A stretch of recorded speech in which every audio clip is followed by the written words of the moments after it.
Hello everyone. तो यहाँ पे हम स्टार्ट कर रहे हैं भारत का संवैधानिक विकास, और जो हमारी बुक है वो भारतीय शासन और राज्य व्यवस्था है। ठीक है, इंडियन पॉलिटी एंड गवर्नेंस। तो इसमें जो घटना चक्र है उसी से हम अभी कवर करेंगे, और साथ में हम लक्ष्मीकांत को ऑलरेडी धीरे धीरे कवर कर रहे हैं। मैं कोशिश करूंगी उसमें और वीडियोस डाले जाएं। ठीक है, तो देखते हैं भारत का संवैधानिक विकास कैसे होता है। जो भारत का जो संविधान अभी हमारे पास, हमारा कॉन्स्टिट्यूशन है, उसका डेवलपमेंट जो अभी जिस जो है फेज में है वो कैसे हुआ आखिर। ठीक है, तो देखिए उसके दो उसके आपके उसके कॉजेज थे, और उसका जो रिजल्ट है वो अब हमारा संविधान है। ठीक है, क्या कॉज थे? देखिए, पहला तो ये था कि जो ब्रिटिश ईस्ट इंडिया कंपनी के अंतर्गत पारित कुछ अधिनियम थे। ठीक है, जो ईस्ट इंडिया कंपनी है उसके जो है अंडर कुछ एक्ट जो है हुए थे, आए थे। कौन कौन से हैं? तो उनका जो है टाइम है 1773 से लेके 1853 तक कुछ जो है अधिनियम पारित किए गए थे ईस्ट इंडिया कंपनी के अंतर्गत। दूसरा हमारा है ब्रिटिश राज्य के जो ब्रिटिश ताज है या ब्रिटिश गवर्नमेंट है उसके अंतर्गत कुछ अधिनियम पारित हुए थे, और वो जो टाइम है वो है 1858 से लेके 1947 तक। ठीक है, तो कंपनी के अंतर्गत पारित कुछ अधिनियम है उसके बारे में देखना है। तो कंपनी के अंतर्गत कौन से अधिनियम पारित किए गए हैं, इसको देखने के बाद हम जो ब्रिटिश गवर्नमेंट है उन्होंने कौन कौन से अधिनियम पारित किए उसको भी हम देखेंगे। ठीक है, तो चलिए स्टार्ट करते हैं। देखिए, जो 1773 है, ठीक है ना, 1773 का रेगुलेटिंग एक्ट है, उसके द्वारा बंगाल के गवर्नर को बंगाल का गवर्नर जनरल बना दिया गया। पहली बात, 1773 का रेगुलेटिंग एक्ट है, उसमें पहली बात क्या होती है कि जो बंगाल का गवर्नर होता है उसको गवर्नर जनरल बना दिया जाता है। अब उसकी सहायता करने के लिए जो गवर्नर जनरल है उनको हेल्प करने, अकेले तो काम करेंगे नहीं, तो उनको हेल्प करने के लिए एक 4 सदस्यीय काउंसिल दी जाती है, और इसको कहते हैं कार्यकारिणी परिषद। ठीक है, तो उस परिषद का गठन किया जाता है जिसमें 4 सदस्य होते हैं, और उनका कार्यकाल निर्धारित किया जाता है कि आपको 5 वर्ष के लिए काम करना है। अब देखिए, जो 1773 का एक्ट है उसके अकॉर्डिंग क्या होता है कि वॉरेन हेस्टिंग्स जो है प्रथम गवर्नर जनरल तथा फ्रांसिस क्लेवरिंग, मानसन और बारवेल काउंसिल के सदस्य नियुक्त होते हैं। तो वॉरेन हेस्टिंग्स कौन होते हैं? गवर्नर जनरल होते हैं, और बाकी ये जो हैं ये 5 सदस्य होते हैं, जो है 4 सदस्य होते हैं 5 वर्ष के लिए। ठीक है, अब देखिए, परिषद के सहित जो गवर्नर जनरल हैं उनको बंगाल में फोर्ट विलियम्स की प्रेसिडेंसी के सैनिक और असैनिक शासन का अधिकार दिया जाता है, तथा कुछ विशेष मामलों में मद्रास और बम्बई की प्रेसिडेंसीज का अधीक्षण भी करना था। तो देखिए, इनके पास पावर जो है बढ़ जाती है। उनको जो है बंगाल फोर्ट विलियम्स की प्रेसिडेंसी है उसमें जो सैनिक और असैनिक है दोनों तरीके के प्रशासन इनके हाथ में दे दिए जाते हैं, और कुछ विशेष जो कुछ स्पेशल मैटर्स होंगे आपके बंगाल के, आपके मद्रास और बम्बई प्रेसिडेंसीज के, उनका भी अधीक्षण यही लोग करेंगे। ठीक है, इतनी पावर इन लोग को दे दी जाती है। अब इस एक्ट के तहत होता क्या है कि 1774 में एक उच्चतम न्यायालय की स्थापना की जाती है। कहाँ पे? कैलकाटा में। तो कैलकाटा में कौन से एक्ट के तहत? 1773 का जो रेगुलेटिंग एक्ट है उसी के तहत 1774 में उच्चतम न्यायालय की स्थापना की गई। ठीक है, जिसमें मुख्य न्यायाधीश और 3 न्यायाधीश थे। इसमें एक चीफ जस्टिस थे और 3 जो है अदर जजेस थे। ठीक है, 1+3 ध्यान रखिएगा। कंपनी के कर्मचारियों पर निजी व्यापार करने तथा जब क्या है, जो कंपनी के कर्मचारी हैं उनको प्रोहिबिट कर दिया जाता है कि आप जो है निजी व्यापार नहीं कर सकते। ठीक है ना, अपना जो है ट्रेड आप अपने प्राइवेट तरीके से नहीं कर सकते। और भारतीयों से उपहार लेने पर प्रतिबंध लगा दिया है कि आप जो है चोरी छिपके जो है उपहार जो लेते थे वो आप गिफ्ट सब नहीं एक्सेप्ट कर सकते। ये हमारा हो गया 1773। ठीक है, अब नेक्स्ट हमारा आता है पिट्स इंडिया एक्ट। ठीक है, पिट्स इंडिया एक्ट 1784 के बारे में देखते हैं। इसके द्वारा क्या करते हैं, कंपनी का राजनीतिक और व्यापारिक कार्य का पृथक्करण कर दिया जाता है। जो व्यापारिक और राजनीतिक जो है कार्य हैं वो जो है सेपरेट कर दिया जाता है। इस एक्ट में निदेशक मंडल को अपनी कंपनी के मामलों के अधीक्षण की अनुमति दी जाती है। तो जो निदेशक मंडल होते हैं उनको कंपनी के व्यापारिक मामलों की जो है निरीक्षण वो अधीक्षण कर सकते हैं, परंतु जो राजनैतिक मामले होते हैं उसके प्रबंधन के लिए एक बोर्ड ऑफ कंट्रोल का गठन किया जाता है। ठीक है, किसका? नियंत्रण बोर्ड, जिसको बोलते हैं बोर्ड ऑफ कंट्रोल। तो एक नई बॉडी देखिए आ गई है सामने, कौन सी? Board of control. ठीक है, 1786 के अधिनियम के द्वारा ये हमारा हो गया कौन सा? ये हमारा हो गया पिट्स इंडिया एक्ट। तो इसमें 2 अब बॉडी हो गई हैं। एक तो है आपका कोर्ट ऑफ डायरेक्टर। ठीक है, क्या करेंगे? जो कंपनी के व्यापारिक मामलों में देखेंगी, और जो बोर्ड ऑफ कंट्रोल है नई, वो राजनीतिक मामलों को देखेंगे अब। ठीक है, नेक्स्ट हमारा है 1786 के अधिनियम। इस अधिनियम के द्वारा गवर्नर जनरल को विशेष परिस्थितियों में अपने परिषद के निर्णय को निरस्त करने अथवा लागू करने का अधिकार प्रदान किया जाता है। क्या कर सकते हैं हम, जो गवर्नर जनरल हैं वो विशेष परिस्थितियों में अपने परिषद जो काउंसिल है उनका जो निर्णय है उसको निरस्त कर सकते हैं और लागू भी कर सकते हैं, ये अधिकार उनको दे दिया जाता है। गवर्नर जनरल को प्रधान सेनापति की शक्तियां प्रदान होती हैं, ठीक है, जो प्रधान सेनापति है उसकी शक्ति गवर्नर जनरल के पास होती है। और ये दोनों अधिकार सर्वप्रथम किसके पास होती है, लॉर्ड कॉर्नवालिस ने प्राप्त किया, ठीक है, लॉर्ड कॉर्नवालिस हैं, ये अधिकार सर्वप्रथम उन्होंने प्राप्त किया। और ये किसके अंतर्गत आया, 1786 का जो 1786 का जो अधिनियम है उसके तहत जो है पारित हुआ, ठीक है। तो देखिए नेक्स्ट हमारा क्या है कि 1793 का जो चार्टर एक्ट था उसके अंतर्गत क्या करते हैं कि कंपनी के जो अधिकार हैं उसको 20 वर्ष के लिए और बढ़ा दिया जाता है। क्या किया जाता है, कंपनी के अधिकार को 20 वर्ष के लिए बढ़ा दिया जाता है। नेक्स्ट हमारा है 1813 का चार्टर एक्ट, ठीक है।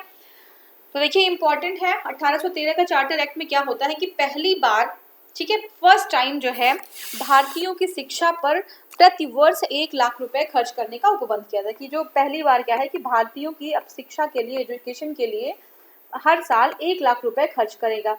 और ऐसा नहीं है कि वो भारतीयों का कुछ ऐसा भला चाहते थे इसलिए वो शिक्षा पे खर्च कर रहे थे, उनको चाहिए थे कुछ जो जिनको वो बाबूज बोलते थे, तो वो बाबू चाहिए थे जो उनके लिए काम कर सके, ठीक है। कंपनी के भारतीय व्यापार के एकाधिकार को समाप्त कर दिया गया। तो कंपनी की जो मोनोपोली थी ट्रेड पर, इंडिया के ट्रेड पर, व्यापार पर, उसको समाप्त कर दिया गया। यद्यपि चीन के साथ चाय के व्यापार का एक अधिकार बना रहा। तो सारे जो कंपनी के जितने अधिकार थे वो समाप्त हो गए ट्रेड के, लेकिन चीन के साथ और तथा चाय के व्यापार, चीन और चाय के साथ जो व्यापार था वो जो है कंपनी का एक अधिकार उस पर अभी भी बना हुआ था, ठीक है। ये किस में हुआ, 1813 में हुआ। अब 1833 पे आ जाते हैं। इसमें क्या होता है, बंगाल के जो गवर्नर जनरल को संपूर्ण भारत का गवर्नर जनरल बना दिया जाता है, ठीक है। जो बंगाल का गवर्नर जनरल है उसको संपूर्ण भारत का गवर्नर जनरल बना दिया जाता है। और इस चार्टर की धारा 87, कौन सी धारा है, 87 के अनुसार कोई भी भारतीय केवल धर्म, जन्म स्थान, वंश, वर्ण के आधार पर सरकारी सेवा के लिए अयोग्य नहीं समझा जाता, ठीक है। अगर कोई भारतीय है और वो धर्म, जन्म स्थान, वंश, वर्ण, ठीक है, के आधार पर उसको भारतीय जो उसको सरकारी सेवा है उसके लिए अयोग्य नहीं घोषित किया जा सकता, ठीक है। देश की शासन प्रणाली का केंद्रीकरण कर दिया गया। जो शासन प्रणाली थी उसको सेंट्रलाइज कर दिया गया। कैसे, सेंट्रलाइजेशन तो तभी स्टार्ट हो गया था 1773 में, क्योंकि जो बंगाल का जो गवर्नर था उसको गवर्नर जनरल बना दिया गया और बॉम्बे और मद्रास की कुछ प्रेसिडेंसीज के जो स्पेशल पावर्स थे उनको दे दिए गए, ठीक है ना। और इसके बाद फिर क्या होता है कि 1833 में ये जो आपका जो पावर है और सेंट्रलाइज, वो एक्सट्रीम में आ जाता है कि सेंट्रलाइजेशन यहाँ पे एक्सट्रीम में हो जा रहा है कि जो गवर्नर जनरल है बंगाल के उनको पूरे इंडिया का गवर्नर जनरल बना दिया जा रहा है, ठीक है, क्लियर हुआ। नेक्स्ट हमारा है लॉर्ड विलियम बेंटिक जो होते हैं वो जो है ऐसे भारत के प्रथम गवर्नर जनरल होते हैं, ठीक है। अब कंपनी के समस्त जो व्यापारिक कार्य हैं उनको समाप्त कर दिया गया। कंपनी के जितने भी व्यापारिक कार्य हैं उनको समाप्त कर दिया गया तथा भविष्य में उसे केवल राजनीतिक कार्य ही करने थे। अब वो व्यापारिक कार्य नहीं करेगी, अब सिर्फ वो कौन सी राजनीतिक कार्य करेगी। गवर्नर जनरल की परिषद में एक कानूनी सदस्य, ठीक है, जो गवर्नर जनरल का परिषद है, मैंने बताया था ना कि गवर्नर का जो परिषद है उसमें एक जो सदस्य है वो कानूनी सदस्य होगा जो चौथा सदस्य है, ठीक है। 1+3 था, बताया था 1773 में। तो एक जो है चौथा सदस्य भी जो आ गया है और जो है वो है क्या, कानूनी सदस्य, ठीक है। तो सर्वप्रथम मैकाले को कानूनी सदस्य, मैकाले हैं उनको कानूनी सदस्य के रूप में शामिल किया गया। तो पूछ लेगा एग्जाम में कि जो है किसको कानूनी सदस्य के रूप में शामिल किया गया, तो वो मैकाले थे जिनको कानूनी सदस्य के रूप में चौथा सदस्य जो है सम्मिलित किया गया। मैकाले को कानूनी सदस्य के रूप में शामिल किया गया, बिल्कुल एकदम कंफर्म याद रखिएगा इसको। अब होता क्या है कि इस एक्ट के तहत सपरिषद गवर्नर जनरल को पूरे भारत के कानून बनाने का अधिकार प्राप्त हो गया। तो सपरिषद मतलब गवर्नर जनरल और उनकी काउंसिल जो है 1+4 हो गई है 1+3 की जगह से, क्योंकि चौथा जो है कानूनी सदस्य अब ऐड हो गया है। तो उसको पूरे भारत के लिए कानून जो है बनाने का पूरा अधिकार मिल गया है कि पूरे भारत के लिए भी कानून बना सकती है। इसी एक्ट में नियुक्तियों के लिए योग्यता संबंधी मानदंड अपनाकर भेदभाव को समाप्त किया गया। कि मतलब योग्यता जो है निर्धारित की जाएगी कि वो किसी नौकरी में नियुक्ति जो है उसकी योग्यता पर निर्धारित होगी और जो भेदभाव है वो जो है उसको कम करने की कोशिश की गई। नेक्स्ट हमारा है 1853 का चार्टर एक्ट। तो 1853 में क्या होता है कि विधायी शक्तियों को कार्यपालिका शक्तियों से पृथक करने की व्यवस्था की गई। ठीक है, जो विधायी शक्तियां हैं, लेजिस्लेटिव जो पावर्स हैं, उनको एग्जीक्यूटिव पावर से सेपरेट करने की कोशिश की गई थी। विधि निर्माण हेतु राष्ट्रीय जो विधि का निर्माण है, ठीक है ना, विधि के निर्माण के लिए राष्ट्रीय या केंद्रीय विधान परिषद की स्थापना की गई। तो विधि के निर्माण के लिए राष्ट्रीय या केंद्रीय विधान परिषद की स्थापना की गई। सिविल सेवकों की भर्ती एवं चयन हेतु खुली प्रतियोगिता ओपन कंपटीशन का शुभारंभ किया गया। ठीक है, अब हम जो है देखेंगे क्वेश्चंस हमारे। ठीक है, तो अब देखिए, निम्नलिखित में से किस अधिनियम में कलकत्ता में सर्वोच्च न्यायालय की स्थापना हुई? तो देखिए, कलकत्ता में सर्वोच्च न्यायालय की स्थापना कब हुई? तो ये 1700 कितना हुई थी, 74 में हुई थी। ठीक है, लेकिन कौन से अधिनियम के तहत हुई थी? तो ये हमारा है रेगुलेटिंग एक्ट 1773, 1773। ठीक है, 1773 के रेगुलेटिंग एक्ट में कलकत्ता में सर्वोच्च न्यायालय की स्थापना का प्रावधान किया गया। सर एलिजा एम्पे, कौन है? सर एलिजा एम्पे जो है इसके मुख्य न्यायाधीश थे। ठीक है, नेक्स्ट हमारा देखते हैं, हाँ, दूसरा क्वेश्चन है कि सूची है उसको सुमेलित हमें करना है। ठीक है, तो सूची एक बार देख लेते हैं। सूची जो है एक है, उसमें क्या है कि नियंत्रण परिषद की स्थापना, फिर बी है सर्वोच्च न्यायालय की स्थापना, सी है इंग्लिश मिशनरियों को भारत में कार्य करने की अनुमति, और डी आपका है गवर्नर जनरल की परिषद में कानूनी सदस्य की नियुक्ति। ठीक है, तो देखिए, नियंत्रण परिषद की स्थापना कब की गई थी? जब जो है उसमें हमने देखा था कि जो कोर्ट ऑफ डायरेक्टर्स हैं, उनको कौन से मुद्दे अपनाने थे, उनको कौन से मुद्दों पर ध्यान देना था, उनको जो है देखिए, व्यापारिक और राजनीतिक दो मुद्दे थे। तो कोर्ट ऑफ डायरेक्टर्स और बोर्ड ऑफ कंट्रोल दो बॉडीज बनी जिनको अलग अलग मुद्दे देखने थे। तो जो नियंत्रण परिषद की स्थापना थी वो पिट्स इंडिया एक्ट में 1784 में हुई थी। आपको पता है, अभी हमने एक्सप्लेन भी किया है इसको। सर्वोच्च न्यायालय की स्थापना है नियामक अधिनियम 1773, अभी हमने जस्ट देखा, रेगुलेटिंग एक्ट ऑफ 1773। इंग्लिश मशीनरियों को भारत में कार्य करने की अनुमति, बिल्कुल सही है आपका 1813। आपने देखिए, जो चीज़ें हैं नोट्स भी बहुत ध्यान से करिए, क्योंकि सारे क्वेश्चन मैक्सिमम बहुत सारी चीज़ें निकल के उससे आएंगी। छोटा सा नोट्स होगा लेकिन क्वेश्चंस उसमें से निकल के आएंगे, और बहुत सारी नई चीज़ें हम क्वेश्चंस में देखेंगे जो हमारे पास्ट ईयर्स में आए हुए हैं। ठीक है, तो इंग्लिश मिशनरियों की जो भारत में कार्य करने की अनुमति थी वो 1813 में दी गई थी। फिर है गवर्नर जनरल की परिषद में कानूनी सदस्य की नियुक्ति।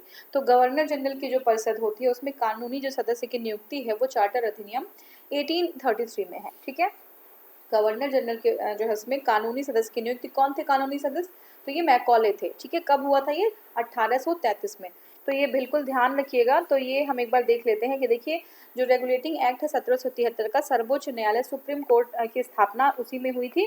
पिट्स इंडिया एक्ट अधिनियम जो है 1784 में नियंत्रण परिषद की स्थापना हुई थी। चार्टर अधिनियम 1813 में इंग्लिश मशीनरियों को भारत में कार्य करने की अनुमति दी गई, और चार्टर अधिनियम 1833 में गवर्नर जनरल की परिषद में कानूनी सदस्य जो है मैकॉले, उनको जो है नियुक्त किया गया। ठीक है, चौथे सदस्य के रूप में देखा था हमने। निम्नलिखित में से किसने भारतीयों में अंग्रेजी शिक्षा की नींव पड़ी? ठीक है, तो अंग्रेजी शिक्षा की नींव किस जो है एक्ट से पड़ी थी? इंग्लिश जो है, अभी हमने देखा था ना कि 1 लाख रुपए हर साल, तो ये कब आया था? तो देख लीजिए कब आया था। तो पहला हमारा है, पहली बात तो 1813 का चार्टर एक्ट, दूसरा है general committee of public instruction 1823, और फिर नेक्स्ट हमारा है प्राच्यविद और आंग्लविद विवाद। ठीक है, तो ये हमारा तीनों ही सही है। तीनों से जो हमें जो है इंग्लिश जो एजुकेशन की नींव पड़ी। देख लेते हैं। देखिए, ईस्ट इंडिया कंपनी ने ओरिएंटल शिक्षा की प्रचलित प्रणाली को हतोत्साहित किया और पश्चिमी शिक्षा और अंग्रेजी भाषा को बढ़ावा दिया। तो ओरिएंटल जो है शिक्षा क्या होती है, ओरिएंटल एजुकेशन क्या होती है कि कोई कंट्री अपने ही लैंग्वेज में, ठीक है ना, अपने ही जो है मातृभाषा में जो है एजुकेशन जब प्राप्त करती है तो ओरिएंटल शिक्षा है। तो उसको हतोत्साहित किया, उसको डिप्रेस किया, डिमोरलाइज कर दिया, और जो वेस्टर्न एजुकेशन था उसको उन्होंने बढ़ावा दिया। तो हमने देखा था कि 1813 के चार्टर अधिनियम में भारत में शिक्षा के प्रसार के लिए 1 लाख रुपए खर्च करने का प्रावधान किया गया था। ठीक है, बिल्कुल सही। और कब किया गया था 1 लाख रुपए का प्रावधान? 1813 में। 1823 ईस्वी में general committee of public instruction है ये। ठीक है, तो क्या है 1823 में क्या होता है? General committee of public instruction का गठन किया गया। ठीक है, 1823 में general committee of public instruction का गठन किया गया, जिसकी जिम्मेदारी शिक्षा के लिए 1 लाख रुपए ग्रांट करने की, जो जनरल कमेटी ऑफ जो है जो इंस्ट्रक्शन था उसको जो है 1 लाख रुपए आवंटित करने का काम दिया गया था। समिति में 10 यूरोपीय सदस्य थे।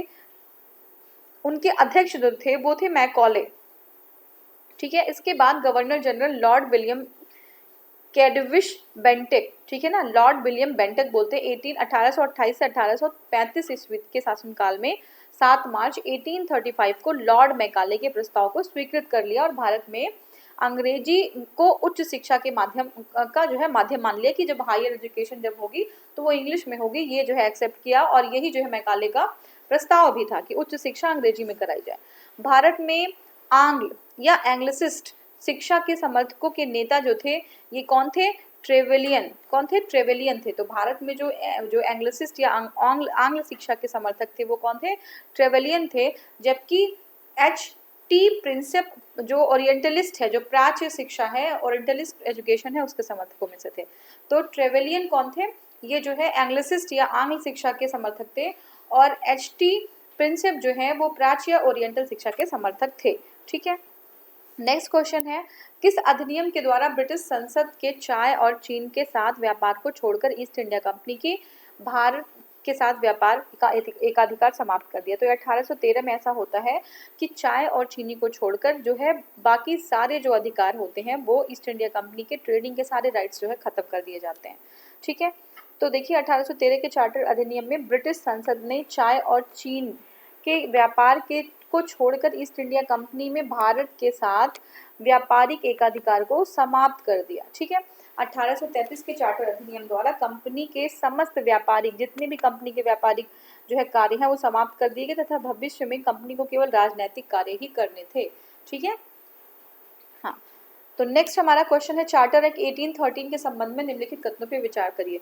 तो 1813 के संबंध में हमें विचार करना है। तो देखिए पहला जो हमारा, इसे भारत में ईस्ट इंडिया कंपनी के व्यापार एकाधिपत्य को चाय का व्यापार तथा चीन के व्यापार के साथ व्यापार को छोड़कर सारे जो है समाप्त कर दिए गए। तो ये बिल्कुल सही है। चीन और चाय को छोड़ के सारे जो अधिकार थे ईस्ट इंडिया कंपनी के व्यापार से रिलेटेड वो सब कुछ असमाप्त कर दिया गया।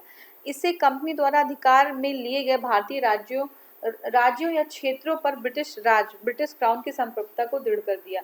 ये भी बिल्कुल सही है कि जो कंपनी ने जो अधिकार में लिए थे जो एरिया, उस पर ब्रिटिश क्राउन का संप्रभुता जो है दृढ़ हो गया। थर्ड हमारा है कि भारत का राजस्व अब ब्रिटिश संसद के नियंत्रण में आ गया। ऐसा नहीं था, भारत का शाश्वत राजस्व जो है ब्रिटिश संसद के नियंत्रण में जो है इससे नहीं आया था। ठीक है। तो देखिए चार्टर एक्ट 1813 द्वारा ब्रिटिश ईस्ट इंडिया कंपनी का व्यापार एकाधिकार जो है चीन और चाय के व्यापार के साथ बना रहा और बाकी सारे जो है समाप्त कर दिए गए व्यापारिक एकाधिकार।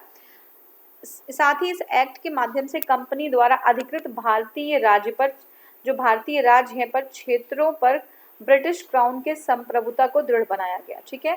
तो भारतीय राज्य क्षेत्रों पर ब्रिटिश क्राउन के संप्रभुता को सुदृढ़ भी बनाया गया।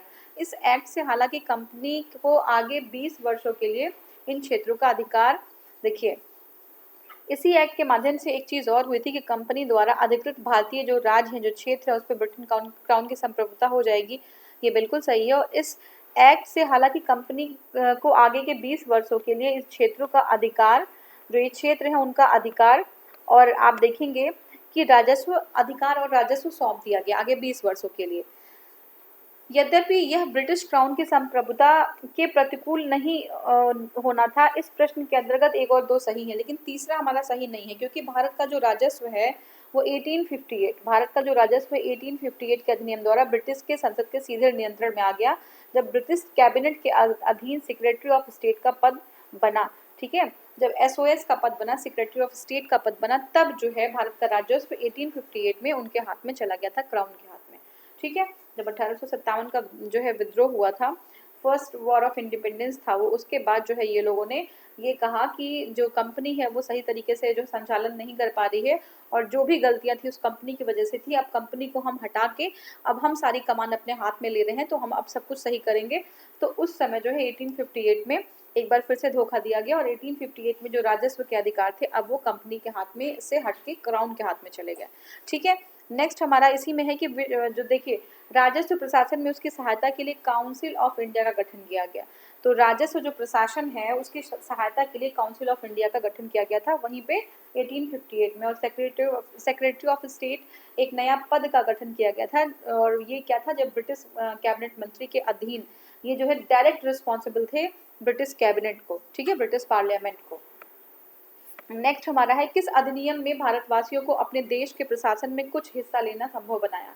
तो 1833 का जो अधिनियम था उसके अंतर्गत भारतवासियों को अपने देश के प्रशासन में कुछ जो है पार्टिसिपेट, कुछ हिस्सा लेने के लिए संभव बनाया। 1833 का जो चार्टर एक्ट है कि उसकी धाराओं में सबसे महत्वपूर्ण धारा जो है वो 87 की थी।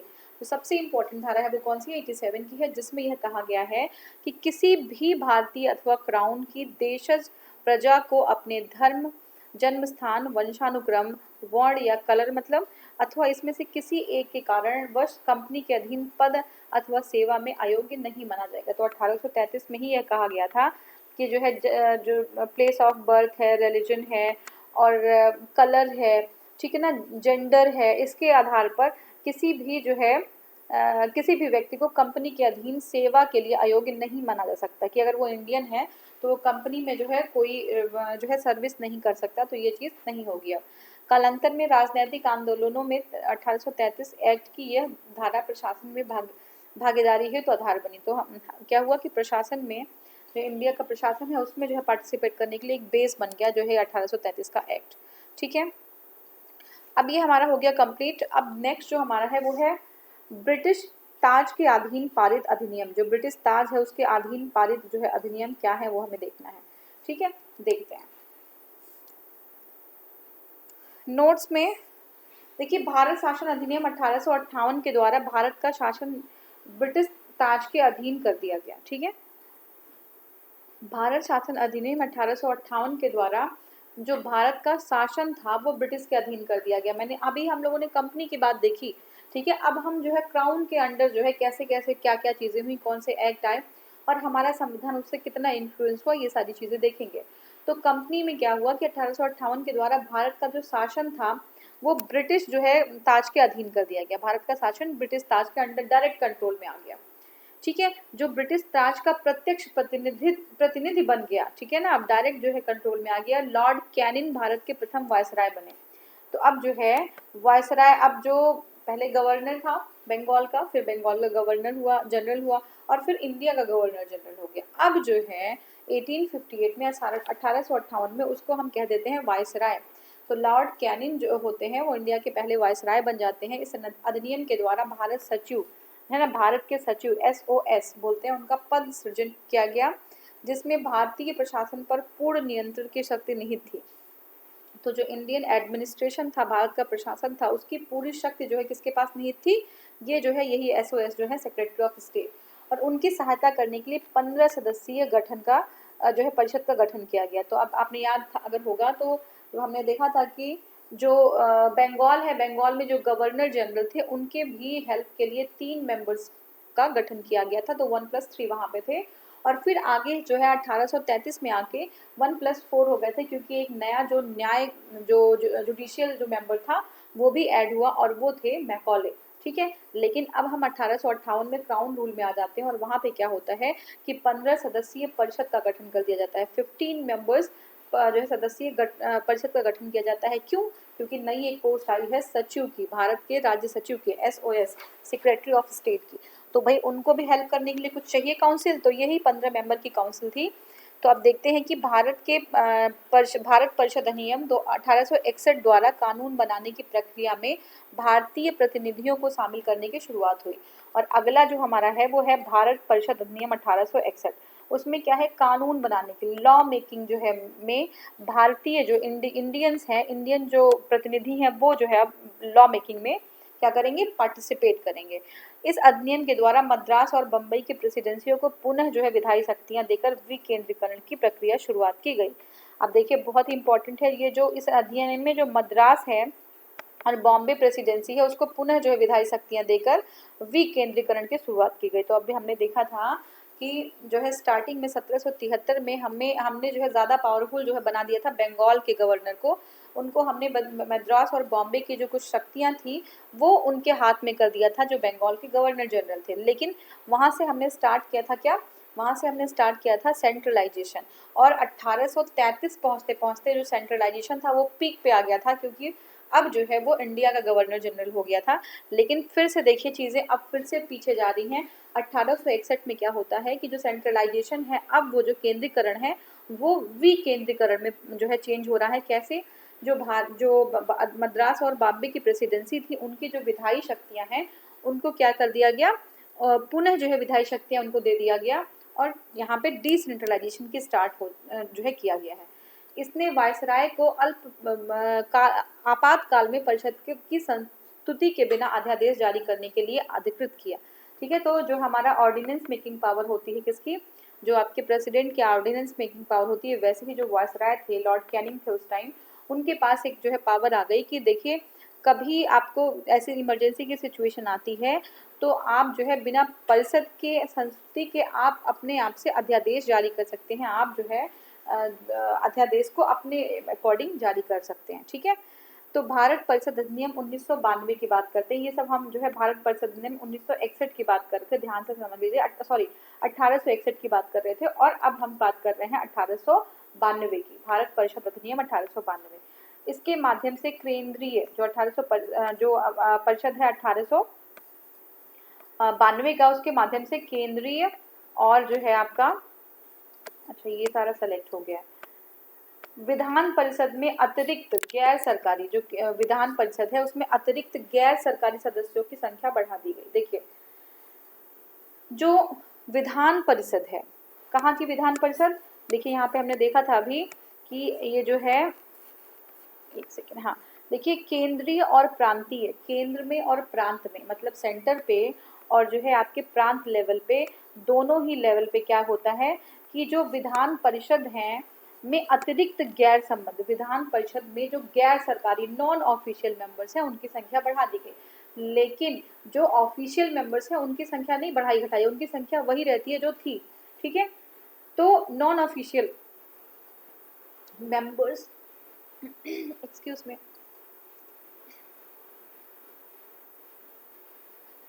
हाँ, तो देखिए विधान परिषद में जो नॉन ऑफिशियल मेंबर्स हैं उनकी संख्या बढ़ा दी जाती है। ठीक है, केंद्रीय विधान परिषद के भारतीय सदस्यों को वार्षिक बजट पर बहस करने की तथा सरकार से प्रश्न पूछने का अधिकार भी दे दिया जाता है। ठीक है, तो देखिए पहले तो नॉन ऑफिशियल जो मेंबर्स होते हैं उनकी संख्या को इंक्रीज कर दिया जा रहा है। दूसरा सबसे बड़ा काम 92 में क्या होता है, वो ये है कि जो भारतीय सदस्य हैं, जो इंडियन विधान परिषद के जो भारतीय सदस्य हैं, वो जो बजट है उस पर बहस कर सकते हैं और सरकार से प्रश्न भी पूछने का अधिकार दे दिया था। ये 1892 में किया जा रहा है, लेकिन वो मतदान नहीं कर सकते, ध्यान रखिएगा, मतदान करने का अधिकार उनको नहीं है। निर्वाचन पद्धति का आरंभ किया जाना इस अधिनियम की महत्वपूर्ण विशेषता है। तो इसी अधिनियम में 1892 में निर्वाचन पद्धति का आरंभ किया जाता है। भारत परिषद अधिनियम 1909 को, अब हम 1909 में आते हैं और देखते हैं जो भारत परिषद अधिनियम है वो 1909 को मॉर्ले मिंटो सुधार के नाम से जाना जाता है। ठीक है, क्या जाता है, मॉर्ले मिंटो सुधार। इस अधिनियम द्वारा भारतीयों को विधि निर्माण का प्रशासन तथा प्रशासन क्या विधि निर्माण, क्या चीज, विधि निर्माण और प्रशासन दोनों में प्रतिनिधित्व प्रदान किया गया। ठीक है, तो मॉर्ले मिंटो में भारतीय जो लोग हैं उनको विधि निर्माण और प्रशासन, एडमिनिस्ट्रेशन और लॉ मेकिंग दोनों में ही जो है प्रतिनिधित्व प्रदान किया गया है। इस अधिनियम में केंद्रीय तथा प्रांतीय विधायनी शक्ति को बढ़ा दिया, क्या कर दिया गया, जो केंद्रीय और प्रांतीय विधायनी शक्ति है उसको बढ़ा दिया गया। परिषद के सदस्यों को बजट जो है बजट की विवेचना करने की, अब बजट पे वो डिस्कस कर सकते थे, ठीक है ना, बजट पे वो डिस्कस कर सकते थे, उसकी विवेचना करने का अधिकार तथा उस पर प्रश्न करने का अधिकार जो है दे दिया गया। ठीक है, नेक्स्ट हमारा है पृथक निर्वाचन के आधार पर मुस्लिमों के लिए सांप्रदायिक प्रतिनिधित्व का प्रावधान किया गया। अब देखिए क्या होता है कि पृथक निर्वाचन मंडल के आधार पर एक सेपरेट जो है इलेक्टोरल जो आपका बना दिया गया कि सेपरेट तरीके से जो है मुस्लिमों का अब निर्वाचन होगा। ठीक है, मुस्लिम को ही इलेक्ट कर सकते हैं, इसके लिए सांप्रदायिक प्रतिनिधित्व, ठीक है, सांप्रदायिक प्रतिनिधित्व का जो है प्रावधान किया गया। नेक्स्ट हमारा है भारत का शासन अधिनियम 1919, इसको कहते हैं मॉन्टेग्यू चेम्सफोर्ड सुधार। ठीक है, उसको 1909 को मॉर्ले मिंटो और 1919 को मॉन्टेग्यू चेम्सफोर्ड सुधार भी कहा जाता है। और इस अधिनियम में क्या होता है कि पहली बार प्रत्यक्ष चुनाव प्रणाली अपनाई गई।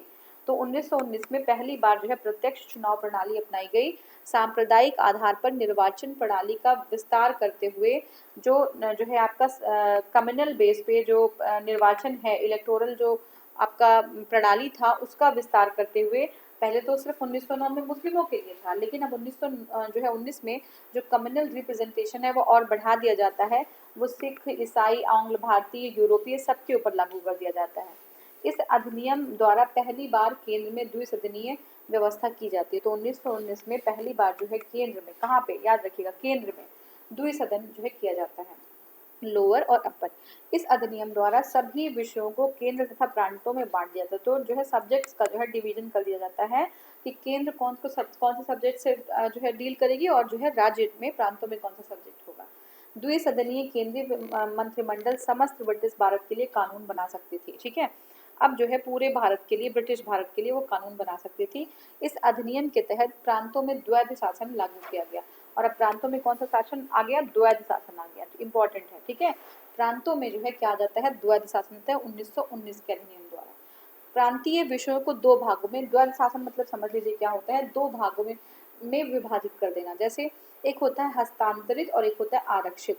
ठीक है, तो कुछ जो है मैटर्स थे जो हस्तांतरित थे, आप ट्रांसफरेबल थे, और कुछ जो है रिजर्व थे, आरक्षित थे। तो इस अधिनियम में पहली बार जो है उत्तरदायी शासन शब्द का प्रयोग किया गया। तो फर्स्ट टाइम एग्जाम में पूछेगा कि उत्तरदायी शासन का प्रयोग कहाँ पे किया गया, तो 1919 में किया गया। इसके अंतर्गत एक आयोग का गठन किया जाना था, जिसका कार्य जो है 10 वर्ष बाद इस अधिनियम की समीक्षा करने पर अपनी रिपोर्ट को देना था। ठीक है, तो एक आयोग का गठन किया जाना था, जो एग्जैक्ट 10 साल बाद जो है ये जो 19 का 1919 का जो अधिनियम था उसकी समीक्षा करनी थी, उसका रिव्यू देना था। ठीक है, तो भारत शासन अधिनियम 1935 पे आते हैं। ठीक है, साइमन कमीशन वगैरह अभी हम देखेंगे, इसी में साइमन कमीशन आई थी इंडिया में। सर्वप्रथम भारत के संघात्मक सरकार की स्थापना, तो 1935 में पहली बार जो है भारत में संघात्मक जो है सरकार की स्थापना की गई 1935 के द्वारा। इस अधिनियम द्वारा प्रांतों में द्वैध शासन समाप्त कर केंद्र में लागू हुए। अभी हमने देखा था जस्ट कि 1919 में प्रांतों में द्वैध शासन लगा दिया गया था कि कुछ सब्जेक्ट रिजर्व होंगे और कुछ ट्रांसफरेबल होंगे, लेकिन अब प्रांतों से जो है ये शासन, द्वैध शासन हटा के अब केंद्र में लगा दिया गया है। अब केंद्र में रिजर्व और ट्रांसफर की जो है पॉलिसी आई। भारत में मुद्रा एवं साख पर नियंत्रण करने के लिए भारतीय रिजर्व बैंक, और 1935 में ही भारतीय रिजर्व बैंक का एस्टेब्लिशमेंट किया जाता है। सांप्रदायिक निर्वाचन प्रणाली का विस्तार करते हुए दलितों और दलित जातियों, महिलाओं, मजदूरों को इसमें सम्मिलित किया गया। तो एकदम स्टार्टिंग से देखिए कम्युनल रिप्रेजेंटेशन कहाँ से कितनी फूट जो है भारत में लोगों के अंदर डाली जा रही है। 1909 में क्या होता है कि मुस्लिम के लिए एक अलग जो है बना दिया जाता है इलेक्टोरल, जो आपका उनके जो लोग हैं उन्हीं को जो है इलेक्ट कर सकते हैं। उसके बाद 1919 में और जो है हमारे जैसे जो हम सिख हो गए, ठीक है, और जो लोग हैं, ठीक है, उनको जो है 1919 में उनके लिए अलग जो है बना दिया जाता है कि उनका निर्वाचन जो है अलग तरीके से होगा, उनके लोग उनको निर्वाचित करेंगे। सिख, आंग्ल, ईसाई और जो यूरोपीय होते हैं इनके लिए अलग बना दिया जाता है। और 1919 में आगे बढ़ के काम और ये लोग कर देते हैं कि जो दलित जाति हैं, ठीक है, दलित जाति, जो दलित भाई हैं, महिलाएं हैं, मजदूर हैं, इनको जो है सम्मिलित कर दिया जाता है। ठीक है, और अब ये जो इलेक्टोरल जो देखिए कम्युनल रिप्रेजेंटेशन किस तरीके से बढ़ाया जा रहा है 1909 से लेकर 1935 तक। इस अधिनियम के तहत 1937 में संघीय न्यायालय की स्थापना की जाती है। एक संघीय न्यायालय की स्थापना जो इसी के अंदर की जाती है इस अधिनियम द्वारा। अब इसमें देखिए बर्मा को ब्रिटिश भारत से अलग कर दिया जाता है। बर्मा को क्या है, कौन से अधिनियम में पूछेगा एग्जाम में, तो 1935 के अधिनियम के अंतर्गत बर्मा को ब्रिटिश भारत से अलग कर दिया जाता है तथा दो नए प्रांत सिंध और उड़ीसा का निर्माण किया गया। कौन से, सिंध और उड़ीसा, दो नए प्रांत का निर्माण किया गया है। कौन से अधिनियम में, 1935 के। इसके तहत कुछ प्रांतों में द्विसदनात्मक व्यवस्था की गई। तो कुछ प्रांत ऐसे थे जिसमें दो सदन थे, उच्च और निम्न दो सदन थे। ठीक है, भारतीय स्वतंत्रता अधिनियम 1947। अब हम जो है नेक्स्ट देखेंगे जो भारतीय स्वतंत्रता अधिनियम है 1947। इसमें 1947 को भारत को स्वतंत्र एवं संप्रभुत्व राष्ट्र की घोषित कर दिया गया कि ये स्वतंत्र और संप्रभुत्व राष्ट्र है। ठीक है, इसे वायसराय का पद समाप्त कर दोनों डोमिनियन है राज्यों में गवर्नर जनरल का पद सृजित कर दिया गया। तो वायसराय का पद जो है समाप्त कर दिया गया और जो दोनों डोमिनियन थे उनके लिए गवर्नर जनरल का पद सृजित किया गया।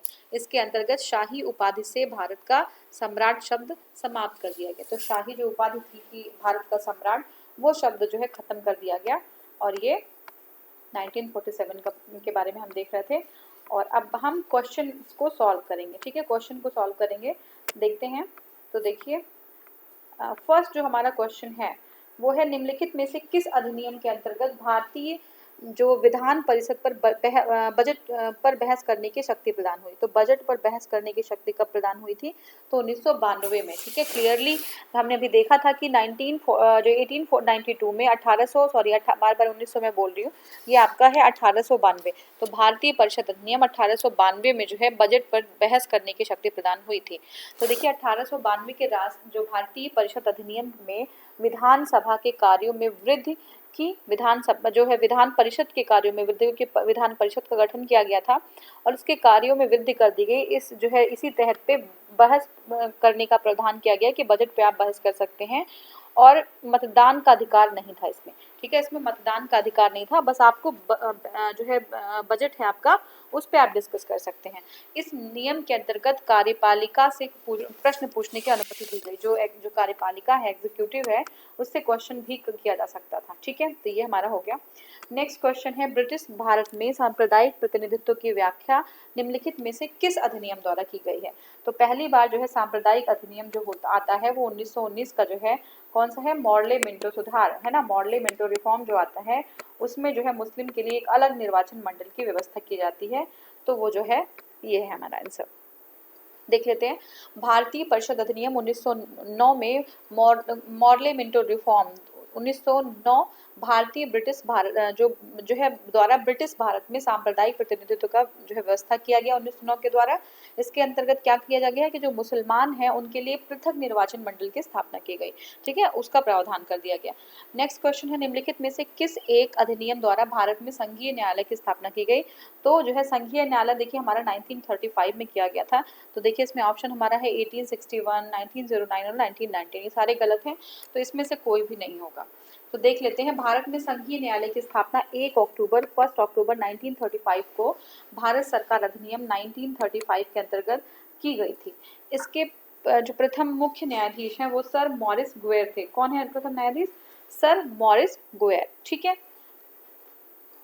नेक्स्ट हमारा है जो है ये देखिए सही उत्तर हमारा क्या है? जो प्रथम जो है थे वो सर मॉरिस गुएर थे। तो इसमें कंफ्यूज नहीं होना है। क्यों?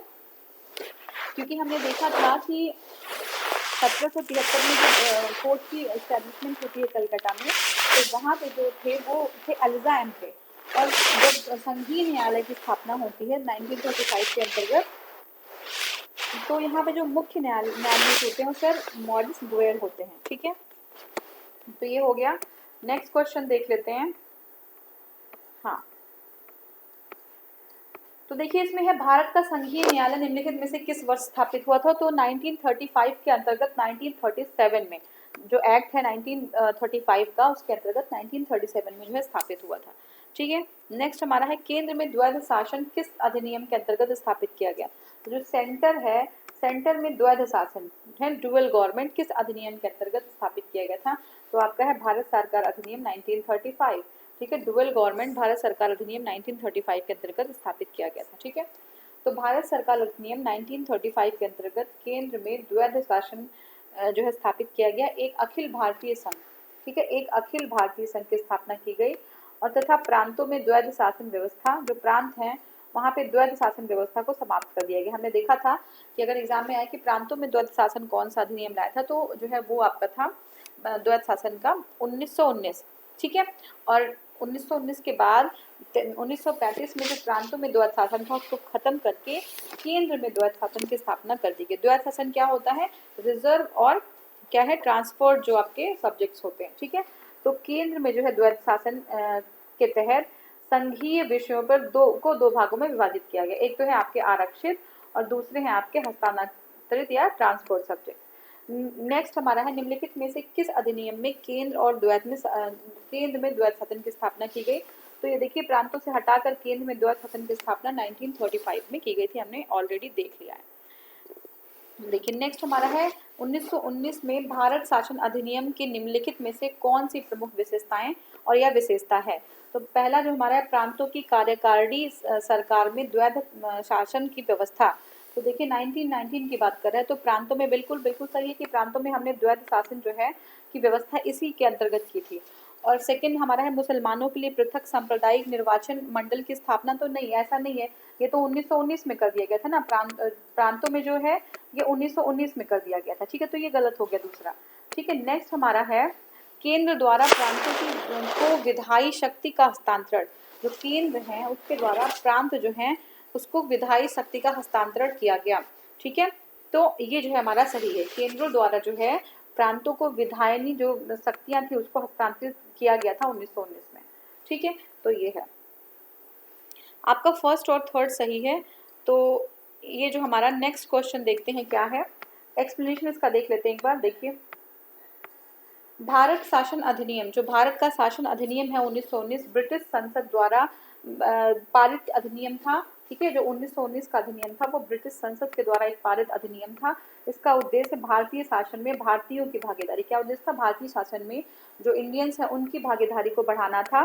और आगे देखें तो इस अधिनियम को भारत सचिव एडविन मॉन्टेग्यू और वायसराय लॉर्ड चेम्सफोर्ड के कार्यकाल में पारित किया गया। तो इसको मॉन्टेग्यू चेम्सफोर्ड भी बोलते हैं और 1909 को क्या मॉर्ले मिंटो बोलते हैं।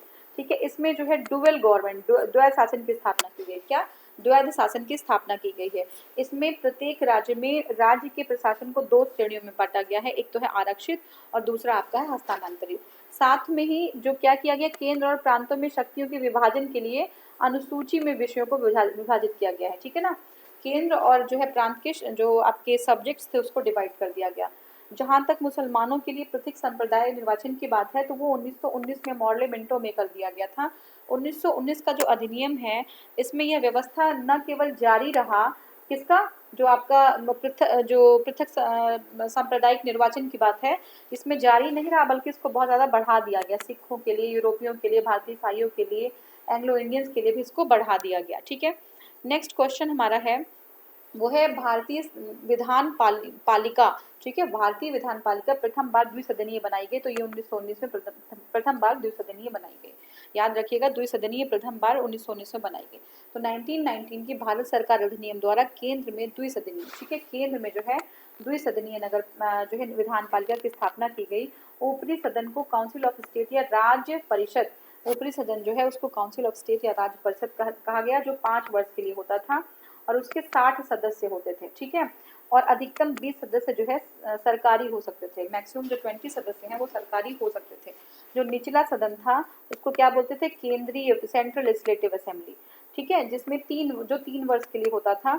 और भारत सरकार अधिनियम 1919 की धारा 19 के तहत 140 सदस्यों में से 100 निर्वाचित और 40 मनोनीत होते थे। जो निचला सदन होता था जिसको विधानसभा या सेंट्रल लेजिस्लेटिव असेंबली कहा जाता था, वो 3 वर्ष का होता था और इसमें जो है धारा 19 के तहत 140 सदस्य होते थे टोटल, जिसमें से 100 जो है निर्वाचित मतलब इलेक्टेड और 40 मनोनीत।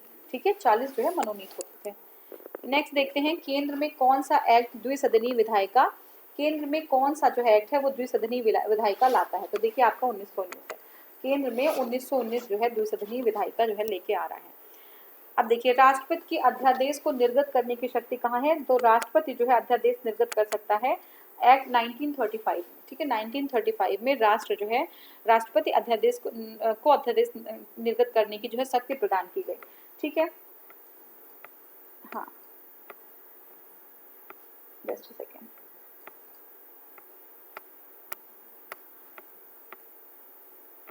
हाँ, नेक्स्ट क्वेश्चन देखते हैं।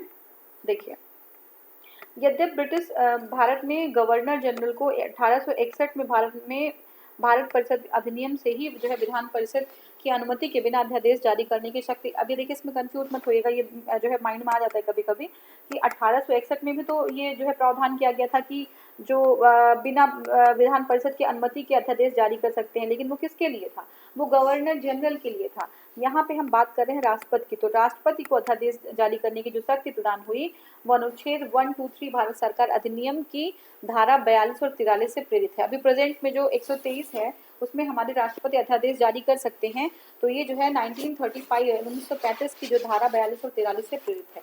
ठीक है, नेक्स्ट क्वेश्चन देखते हैं कि केंद्रीय विधानसभा का निम्नलिखित में से कौन सा निर्वाचन भारत शासन अधिनियम 1919 के तहत हुआ है। ठीक है, तो देखिए, जो केंद्रीय विधानसभा है उसके निम्नलिखित में से कौन से निर्वाचन भारत सरकार अधिनियम या भारत शासन अधिनियम 1919 के तहत हुआ है? तो जो ये आपका हुआ है वो है 1926 और 1945। कैसे है देख लेते हैं एक बार। देखिए 1926 और 1945 का केंद्रीय विधानसभा चुनाव भारत शासन अधिनियम 1919 के तहत हुआ।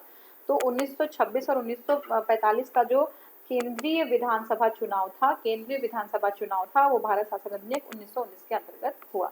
ठीक है।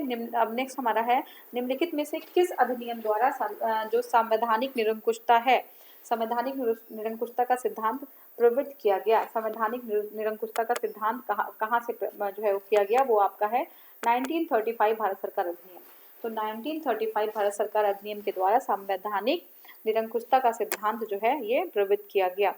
संवैधानिक निरंकुशता का सिद्धांत भारत सरकार अधिनियम 1935 द्वारा प्रवृत्त किया गया। यह अधिनियम ब्रिटिश जो संसद है उनके द्वारा सर्वाधिक विस्तृत अधिनियम है। ठीक है, 1935 एक बहुत बड़ा अधिनियम था और साथ ही ये भारत सरकार के लिए तैयार संवैधानिक प्रस्तावों में सबसे जटिल दस्तावेज था। इसी अधिनियम में भारत संघ की स्थापना, ठीक है, संघीय न्यायालय की स्थापना, केंद्र और राज्यों के मध्य शक्तियों का विभाजन, ये सारी चीजें इसी में की गई। आरबीआई का जो एस्टेब्लिशमेंट है वो भी यहीं पे किया गया था। ठीक है। नेक्स्ट हमारा है, भारत के संविधान में केंद्र और राज्यों के बीच किया गया शक्तियों का विभाजन में से किसमें जो है उल्लेखित योजना पर आधारित है? तो देखिए ये जो शक्तियों का विभाजन है केंद्र और राज्य में वो 1935 अभी हमने जस्ट देखा है यही। ठीक है, तो ये हमारा हो गया। और नेक्स्ट हम देख लेते हैं इसका एक्सप्लेनेशन। ठीक है, तो देखते हैं। देखिए ब्रिटिश शासनकाल के दौरान 1935 का भारत शासन अधिनियम पारित किया गया जिसमें केंद्र और राज्यों के बीच शक्तियों का बंटवारा किया गया था। इस शासन अधिनियम की 7वीं अनुसूची में संघीय राज्य और राज्य के समवर्ती सूची में विषयों का विभाजन किया गया। ठीक है, 7वीं अनुसूची में जो 7th अनुसूची थी उसमें संघीय और राज्य और समवर्ती, ठीक है ना, विषयों का विभाजन किया गया। इसके अतिरिक्त राज्य में द्वैध शासन की स्थापना समाप्त कर, अभी हम लोग बार बार देख रहे हैं, ध्यान रखिएगा, राज्य में जो है जो आपके स्टेट है उस पर जो द्वैध शासन था उसको समाप्त करके केंद्र में द्वैध शासन का जो है लागू कर दिया गया।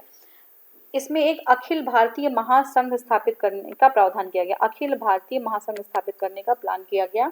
किस्म की बात कर रहे हैं, ये जो आपकी 1935 की बात हो रही है। ठीक है, इस संघ का निर्माण ब्रिटिश भारत के प्रांत हैं, चीफ कमिश्नरीज हैं, ठीक है, प्रांतों और देशी रियासतों को मिलाकर होना था, परंतु यह व्यवस्था लागू नहीं की जा सकी। 1935 के भारत सरकार अधिनियम द्वारा स्थापित होने वाले संघ में अवशिष्ट शक्तियां जो थी वो गवर्नर जनरल को प्रदान की गई। जो अवशिष्ट शक्तियां थी, जो रेजिडुअल पावर्स थे, वो गवर्नर जनरल को दिए गए थे। ठीक है, नेक्स्ट हमारा है, निम्नलिखित में से कौन सा एक भारत सरकार अधिनियम 1935 की मुख्य विशेषताओं में से एक नहीं था? तो जो था वो नहीं, जो नहीं था वो हमें बताना है। तो देखिए इस अधिनियम में अखिल भारतीय महासंघ की स्थापना का प्रावधान था, हुआ नहीं था लेकिन प्रावधान तो था ही। सही है, बिल्कुल। नेक्स्ट हमारा है, अवशिष्ट जो विषय प्रांतीय विधायिकाओं को आवंटित किए गए। बिल्कुल नहीं, जो अवशिष्ट विषय थे वो गवर्नर जनरल को किए गए थे। देख लीजिए यहाँ पे गवर्नर जनरल को अवशिष्ट शक्तियां प्रदान की गई। तो ये हमारा गलत हो गया, यही सही उत्तर होगा। लेकिन हम और देख लेते हैं, यह प्रांतीय स्वायत्तता के सूत्रपात का संकेत है। बिल्कुल सही है कि यहाँ पे जो है सेंट्रल और स्टेट के बीच में जो 7वीं अनुसूची थी उसमें सेंट्रल, स्टेट और जो रेजिडुअल पावर्स थी अनुसूची थी वो 3 पार्ट्स में डिवाइड कर दिया गया है। कुछ जो है सेंटर के थे, कुछ स्टेट के थे और कुछ जो है क्या थे कि दो उसमें जो है सेंटर लॉ बना सकता था, सेंटर का लॉ। अभी अब वो हम डिस्कस करेंगे आगे। नेक्स्ट हमारा है, इसने प्रांतीय स्तर पर द्वैध शासन प्रणाली को समाप्त कर केंद्र में जो है लगा दिया। तो बिल्कुल सही है, 1919 में प्रांत में लगाया गया था, उसको हटा के जो है अब केंद्र में लगा दिया जाता है। तो ये जो हमारा नेक्स्ट हमारा है, एक संघीय व्यवस्था। देखिए एक संघीय व्यवस्था और केंद्र में द्वैध शासन प्रणाली कब लागू गई? एक संघीय व्यवस्था और केंद्र में जो द्वैध शासन, ये 1935 में अभी हमने देखा। ठीक है, नेक्स्ट क्वेश्चन, अखिल भारतीय महासंघ स्थापित करने का प्रावधान शामिल किया गया कहाँ पे? अखिल भारतीय का प्रावधान किया गया 1935 में। ठीक है, नेक्स्ट क्वेश्चन जो हमारा है वो है, निम्नलिखित में से किस एक अधिनियम ने भारत में संघीय शासन की स्थापना की व्यवस्था कर दी? तो हमारा जो है इसका जो सही उत्तर होना चाहिए वो आपका है 1935। ठीक है, 1935 जो सही उत्तर है। देख लेते हैं हम एक बार। हाँ